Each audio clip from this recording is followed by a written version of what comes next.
Ngibona panaonera. Mubvungani.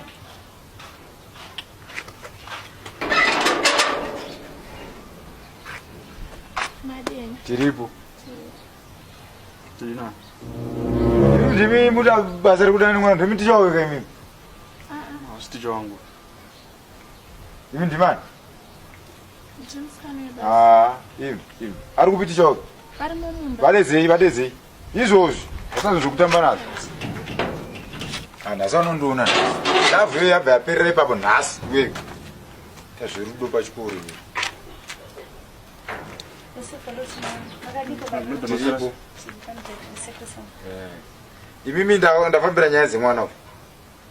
Mazuva akapera ndakatora foni, atanga musikanzwa mufoni. Handiti? Ndatora foni, maona kuti zvefoni hazvichaita, makunyora mubhuku, muri kudanana nemwana kai mimi. Iye abuse yamuri kuda kumwana imimi. Ndapadara